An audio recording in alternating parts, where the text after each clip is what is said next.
Pues vamos a conocer ya esta sexta idea de este BIOS 666, ya veis, y vamos a conocer nuevas ideas, temáticas distintas. Ya sabéis que os queremos acercar para que luego vosotros toméis la decisión pues que más se ajuste a vuestro perfil de riesgo, a vuestras carteras, en fin, ya lo sabéis. Y vamos a presentar antes que nada, antes de ir con el invitado de esta que va a hacer la ponencia de esta mesa, con las dos personas que tengo acompañándome hoy conmigo en el estudio, que van a ser quienes hagan después las preguntas a nuestro invitado.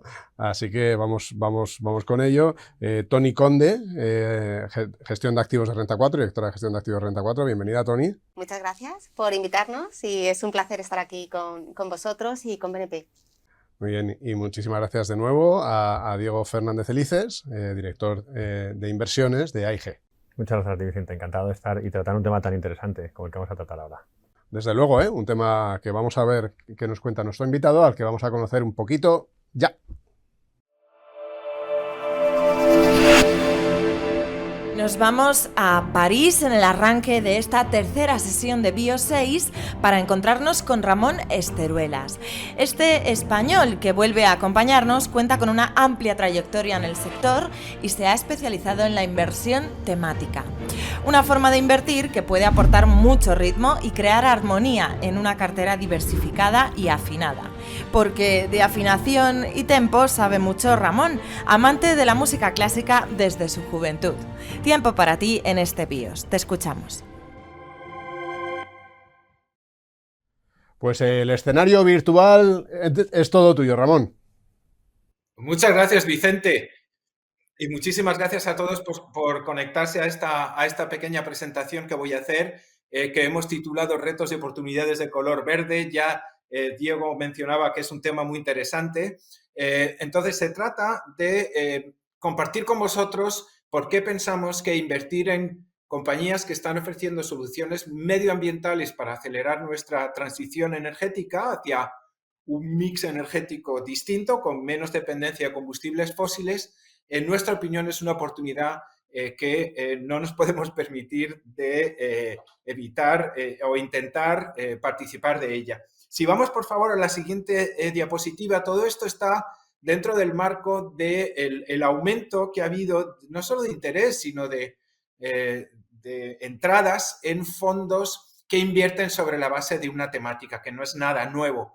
Aquí tenemos datos de Morningstar de marzo del 2021, donde ellos han calculado o han estimado que el volumen de activos en fondos de este tipo, temáticos, sobre la base de un tema, es decir, que intentan buscar activos que se van a beneficiar por los cambios que se están produciendo en una tendencia hacia, por ejemplo, la adopción de una tecnología nueva o hacia una transición hacia un mix energético distinto. Veis que está casi en 600.000 millones de dólares, pero es que lo más interesante es que es un crecimiento que viene de hace 12 meses más o menos, donde teníamos menos de 200.000 millones. Si vamos a la siguiente diapositiva, ¿qué es lo que ha hecho que tantos inversores se hayan interesado en fondos que invierten sobre la base de un tema? Obviamente la rentabilidad ha acompañado, puesto que muchos de estos temas están relacionados con la evolución de empresas y de sectores que lo han hecho mejor que otros. Por ejemplo, en las tecnologías que están ligadas a la producción de energías renovables o incluso en las tecnologías ligadas al comercio electrónico, por ejemplo, como por mencionar una tendencia. Hemos hecho una encuesta entre inversores institucionales, sobre todo, y lo cierto es que nos ha llamado la atención positivamente el hecho de que el resultado de esta encuesta, 9 de cada 10 de esos inversores anticipan que este tipo de inversión sobre la base de un tema aumente la rentabilidad a largo plazo. De hecho, hemos hecho luego un estudio también en el cual recomendamos a clientes institucionales, que son quizás los últimos que han entrado en este tipo de inversión, que inviertan una parte de su distribución de activos en fondos temáticos, puesto que el resultado de nuestro estudio es que disminuye relativamente a una distribución de activos clásica la volatilidad y aumenta el ratio de Sharpe o la rentabilidad o el binomio rentabilidad-riesgo. Vamos ya directamente al tema en la siguiente diapositiva, por favor. Genial, gracias.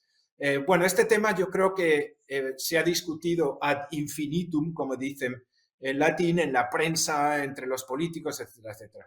Lo que yo creo que tenemos medianamente claro científicamente, y eso, si veis el Assessment Report que ha publicado el IPCC, que es la agencia de las Naciones Unidas, Premio Nobel de la Paz 2007 con Al Gore, que se dedica a seguir el cambio climático, tenemos un problema de calentamiento de la atmósfera debido sobre todo a la actividad humana. Aquí os he puesto algún gráfico. La población, según las estimaciones de las Naciones Unidas, sigue al alza fuerte crecimiento en países, sobre todo en vías de desarrollo. Siempre hay una correlación entre el crecimiento de la población y demanda de energía. Es lógico, el consumo aumenta y el problema es que hemos emitido ya es mucho más, o un poco más, perdón, de 33,1 gigatoneladas de dióxido de carbono, uno de los gases de efecto invernadero que más permanece en la atmósfera y que más está ligado a nuestra actividad humana. Eso está aumentando la temperatura del planeta con consecuencias trágicas. Vamos a la siguiente diapositiva. ¿Qué es lo que ocurre? Ocurre que no solo debido a que hay un problema y muchos países están regulando e intentando navegar hacia un mix energético, puesto que la mayor parte de las emisiones vienen del sistema energético, por eso nos concentramos allí, sino que no solo hay reguladores y gobiernos y compañías que están muy concienciadas para evitar, digamos, esos desastres unidos al aumento de la temperatura, pero esto lo que ha hecho, en nuestra opinión, es ofrecernos un universo de compañías bastante amplio. Nosotros en nuestra base de datos tenemos 4.000 que nos ofrecen soluciones medioambientales para adaptarnos a esta transición, que puede ser larga, por supuesto. En la siguiente, mi compañera de marketing, que le encanta todo lo que es lo nórdico, nos ha puesto aquí en esta diapositiva el Smorgasbord, no sé si lo pronuncio bien, en sueco, que es una especie de menú que combina, es un buffet que combina comida fría, caliente, etcétera, etcétera. Aquí tenéis algunas de las oportunidades de inversión, de las temáticas donde tenemos o queremos invertir. Solo invertimos en empresas que ofrecen soluciones medioambientales. No vamos a invertir en una empresa que tiene una estrategia para reducir sus emisiones de gases de efecto invernadero importante, pero que no ofrece una solución medioambiental.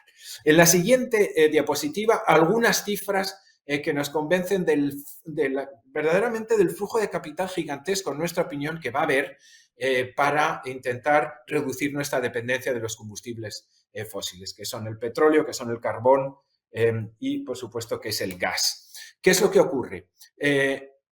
Según la Agencia Internacional de la Energía, que podéis ver aquí, para llegar a esa neutralidad carbono, que al final quiere decir en el 2050 vamos a seguir emitiendo gases de efecto invernadero, por supuesto, eso no va a acabar, aparte de que hay muchos de esos gases que se quedan en la atmósfera durante muchos años, pero intentamos compensar, es lo que se llama el carbon offsetting, por ejemplo, evitando deforestar, entre comillas.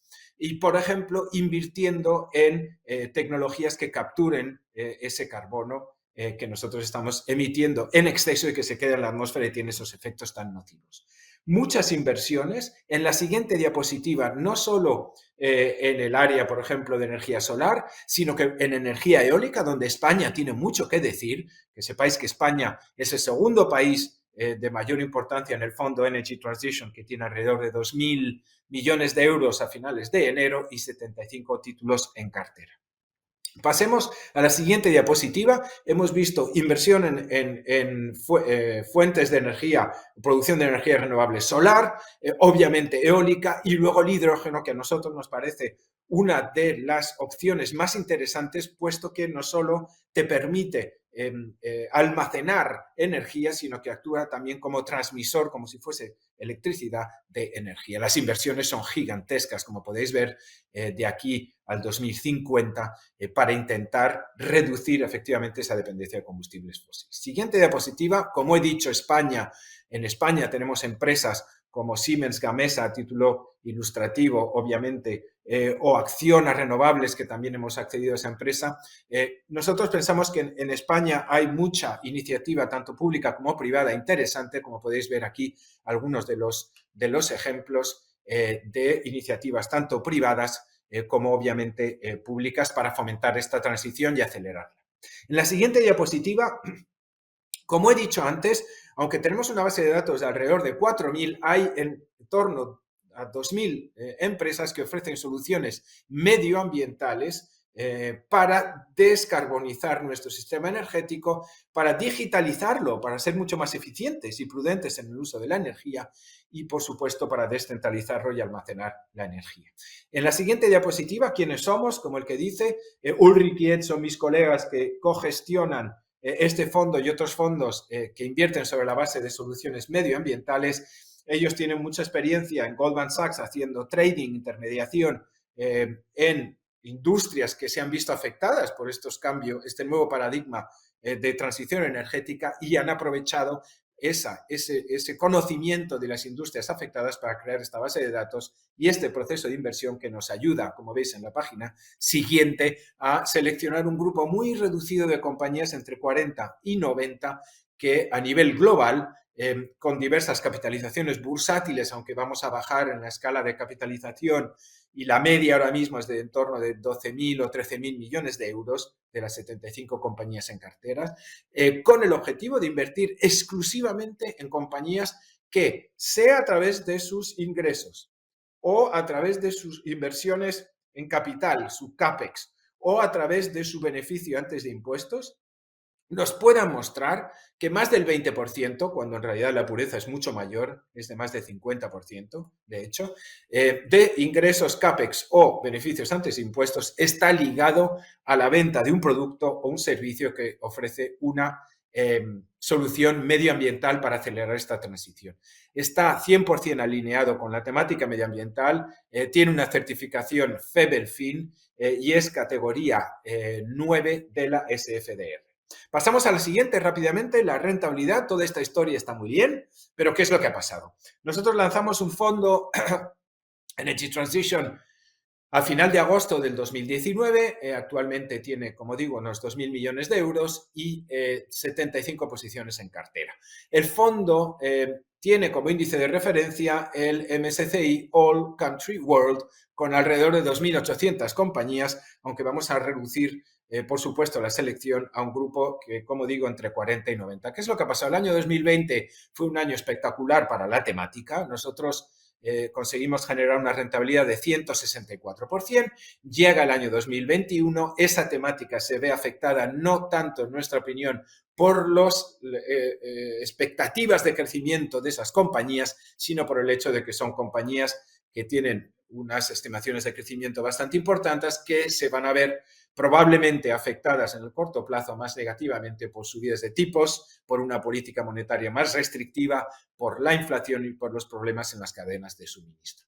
2021 menos 10,5, 2022 hemos tenido un comienzo también difícil de menos 19, estamos totalmente convencidos de la temática, hemos concentrado el número de acciones, hemos reducido y vendido las acciones menos líquidas, y nos hemos concentrado un poquito más en Europa, que en términos de valoración parece tener unas valoraciones un poquito más interesantes. Pero estamos totalmente convencidos de las bondades, entre comillas, de esta oportunidad de inversión en el largo plazo y, como he dicho, se trata de un divorcio, entre comillas, entre los fundamentales y las preocupaciones de ciertos inversores.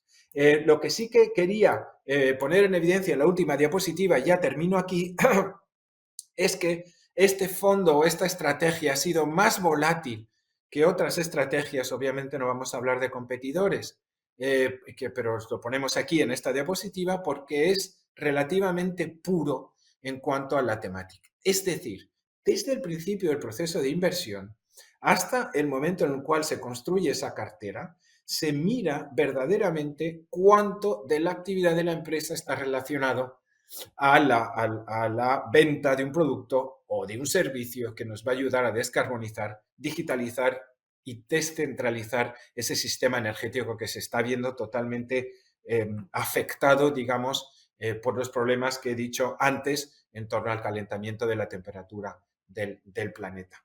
Desde el principio hasta el final, con medidas y variables de impacto que publicamos cada 3 meses, el inversor sabe que está invirtiendo en una temática pura relacionada con la transición energética. 14 minutos y 30, me paro y nada, las preguntas que queráis, Tony y Diego, a su disposición. Bueno, pues vamos allá, vamos a empezar con las preguntas y si te parece, Tony, si estás lista, empezamos por ti. Perfecto. O sea, yo creo que sobre esta temática siempre hay muchísimas preguntas, Ramón. O sea, como habéis comentado, es interesante, son interesantes los planes que tienen, especialmente la Unión Europea en cuanto a descarbonización de nuestro sistema de energía. La verdad es que cuando nos estabas contando las diapositivas, claro, es un fondo donde transición energética no solamente invierte en compañías que producen energía, ¿no? O sea, estamos hablando de, has comentado también tecnología, la importancia de la tecnología o de también el servicio que se da para la descarbonización, o sea, no puro materia prima en sí. Aquí, ¿qué tipo de compañías nos podemos encontrar que no estén relacionadas con simplemente la producción de energía o de electricidad? Efectivamente, no solo se trata de invertir en compañías que producen energía renovable, sea solar o eólica o biomasa o hidrógeno verde preferentemente. De hecho, la mayor fuente de energías renovables es hidro, no es ni solar ni eólica y eso cuesta muchísimo dinero y además lleva muchísimo tiempo. Pues mira, el tipo de compañías que te puedes encontrar en la parte de digitalización o de producción de materiales nuevos son, a título ilustrativo de nuevo, una compañía como DAQO, que es una empresa química, es una empresa china y que se dedica a producir o a investigar y desarrollar nuevos tipos de plástico. Muchas veces lo que ocurre es que, por ejemplo, estas turbinas que vemos tan, sea offshore o onshore, ¿no? de energía, de producción de energía eólica, están hechas con materiales que están aplicados específicamente para ese tipo de turbina. Es decir, es difícil de reciclar. Si tú tienes una empresa que está produciendo un material que va a permitir, como ya está haciendo Siemens Gamesa, que tiene un proyecto hacia el 2040, de producir estas palas, pero con materiales más fáciles de reciclar. Es una solución medioambiental también, ese tipo de compañías. O hay otra, también a título ilustrativo, que se llama LI Cycle, que es una empresa que se dedica a reciclar baterías. Hay mucha digamos, efecto negativo sobre la economía que se está produciendo, obviamente, a través de la producción de este tipo de tecnologías o de fuentes de energía renovable. Vamos con la siguiente pregunta de Diego. Sí, hola Ramón. Yo, bueno, tengo una genérica quizás sobre la inversión temática y demás, ¿no? Yo creo que hay un montón de temas de inversión y posiblemente para mí personalmente este quizás sea el más atractivo de todos ellos porque puede que los englobe todos, ¿no? Hablamos al final de digitalización, hablamos de sostenibilidad y hablamos de demografía principalmente y tecnología y aquí tienes quizás todos en uno, ¿no? Pero a mí me preocupa el enfoque siempre, y medio de broma, medio no, cuando me siento con alguno de los gestores que me cuenta un fondo temático, ¿no? Tiendo a pedirle que me ponga una X en sus diapositivas y una O o un lo que sea lo contrario en las que hace el departamento de marketing, ¿no? Pero, y con esto lo que quiero decir es que creo que la inversión temática es muy atractiva para jugar el ciclo a tu favor en vez de en tu contra, tienes crecimiento estructural positivo, pero no tenemos, quizás a veces la desligamos demasiado de los fundamentales o estamos dispuestos a pagar casi cualquier precio, ¿no? Y eso, desgraciadamente, en el pasado ha terminado en ocasiones, pues hemos visto las enormes entradas de dinero que ha habido en inversión temática. A mí me da a veces pena verlo, porque todo ese dinero que creo que ha hecho muy bien en entrar ahí, ha entrado muy tarde. Ha entrado después de un año buenísimo, ha sufrido un año y creo que ahora lo que tenemos que hacer todos es el ejercicio de explicar que esto es una inversión a largo plazo, que estén correctamente asesorados y que no salgan después de 6 meses malos porque queda todavía lo bueno por vivir, ¿no? Pero mi pregunta, después de todo este rollo, es ¿cómo mezclamos la genérica inversión temática con de verdad la inversión por fundamentales? ¿Cómo entra la valoración y el cómo nos hemos enfrentado los gestores tradicionalmente al mercado? Esa es buena. ¿Hay elemento de marketing?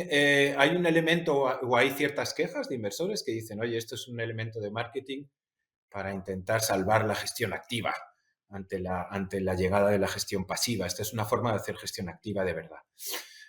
Bueno, es verdad que hay un elemento de marketing porque, claro, es que los inversores lo entienden mejor. yo creo que hay muchos más inversores que entienden mejor que invertir en una empresa que te está ayudando a solucionar un problema grave o o que se está beneficiando de una tendencia, por ejemplo, como decía antes, del uso de lo digital para consumir.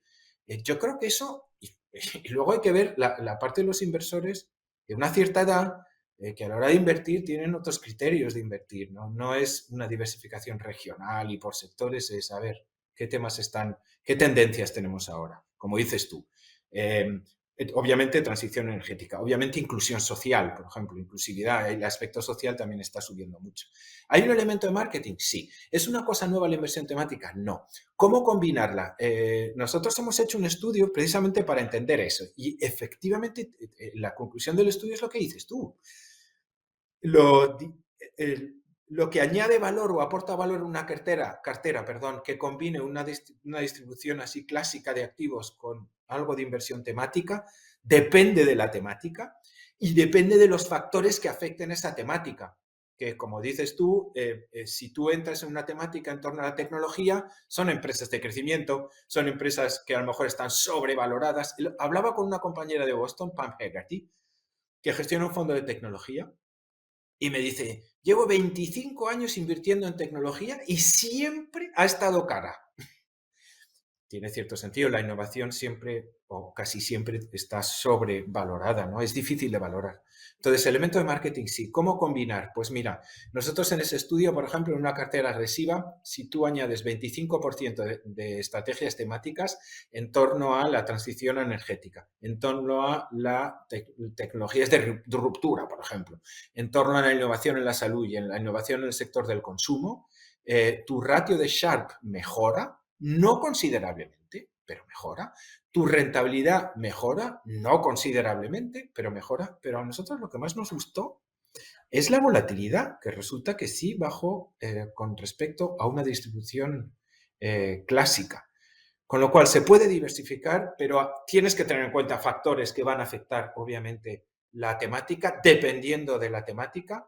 Y al final lo cierto es que aporta valor a una cartera diversificada, a lo mejor combinando la parte de distribución clásica, con una parte más satelitar, como se dice, que invierte en alguna de esas temáticas. Pasamos ahora a pregunta de Tony. Pues Ramón, yo continúo con ejemplos de compañías, ¿vale? Porque o sea, me ayuda a entender mejor en qué se está invirtiendo realmente, ¿vale?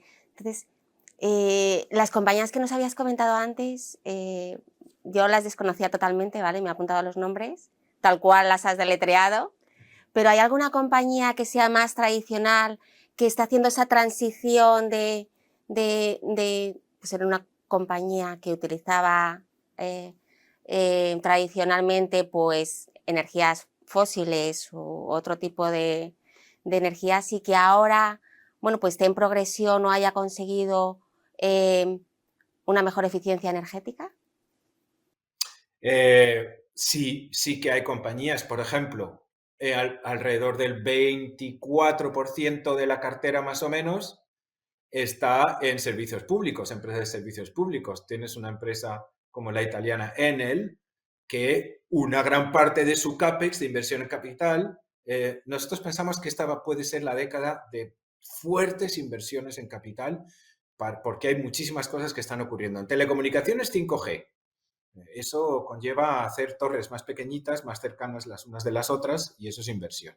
Servicios públicos, por ejemplo, Enel, claro, hay inversores que te dicen, es que es un sector valor. Puede que sí esté en términos de PER por debajo del sector de la tecnología. Ok, pero es un sector que no se va a ver afectado por esta transición, probablemente de los que más. Entonces, Enel, por ejemplo, o EDP Renovables, que aunque sea portuguesa está allí en Asturias, son empresas que están invirtiendo una parte importante de su capital en otras fuentes de energía que utilizan o producción de energía utilizando fuentes más renovables. Vais a tener Total Energy, como ha cambiado aquí la joya de la corona de Francia, habéis visto, Total Energy. O sea, es un cambio radical. No es solo imagen, están invirtiendo. ¿Vamos a tener Total Energy en cartera? No. ofrece una solución medioambiental teniendo en cuenta que miramos esa parte de ingresos, CAPEX y beneficios antes de impuestos ligado a una solución medioambiental? No. Vamos a necesitar las empresas del sector de la industria del petróleo, químicas, etc. Por supuesto, esto es una transición según, y yo siempre recomiendo el libro de Václav Smil, S-M-I-L, un profesor retirado de la Universidad de Manitoba en Canadá, de origen checo, que se ha especializado en entender otras transiciones energéticas. Es muy difícil que sean los próximos 5 años, es largo plazo. Vamos a ir con la segunda. Yo tengo una también, pero voy a dejar a Diego y voy luego con la mía.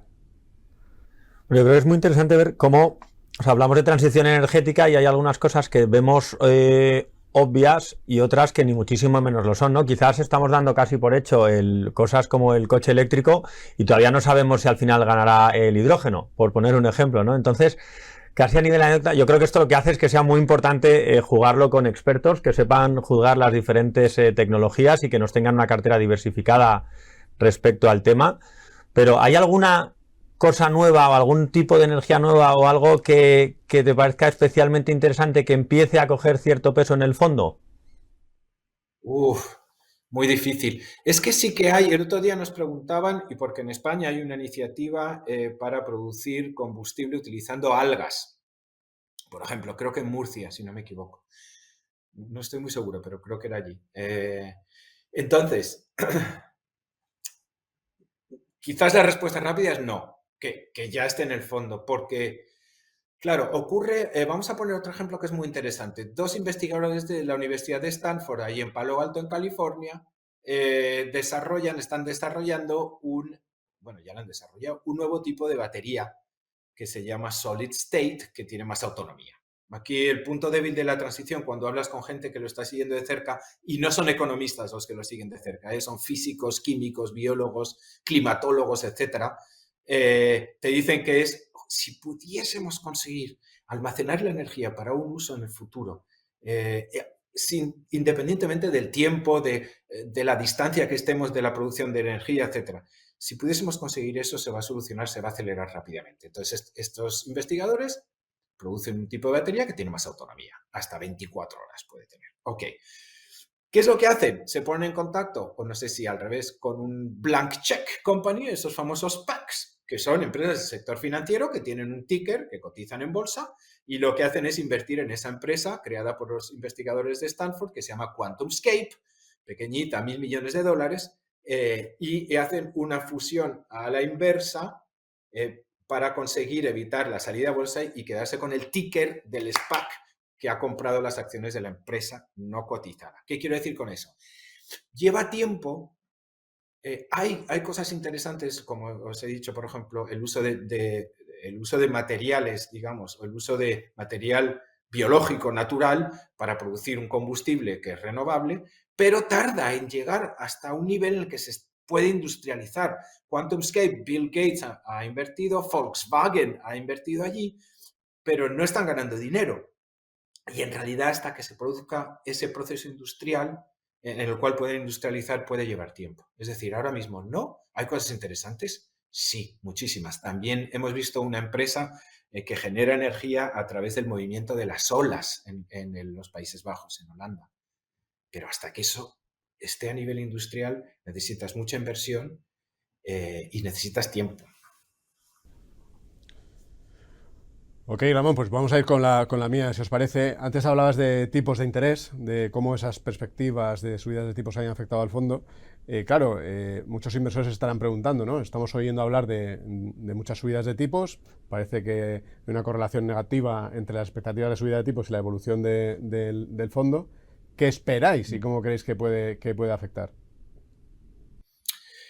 En general, en este tipo de estrategias que, como he dicho, tienen empresas que son innovadoras, de capitalizaciones menos elevadas quizás que los índices y con expectativas de crecimiento importantes, el hecho de que suban los tipos de interés a largo plazo y que haya una política monetaria más restrictiva no es bueno.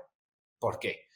Pues es muy sencillo, porque afecta tu valoración. Cuando tú haces tu estimación de cuál es tu precio objetivo, pues haces una estimación de crecimientos de flujos de caja y los actualizas para ver si actualmente el precio actual tiene sentido como inversión o no, como cuando inviertes en un proyecto.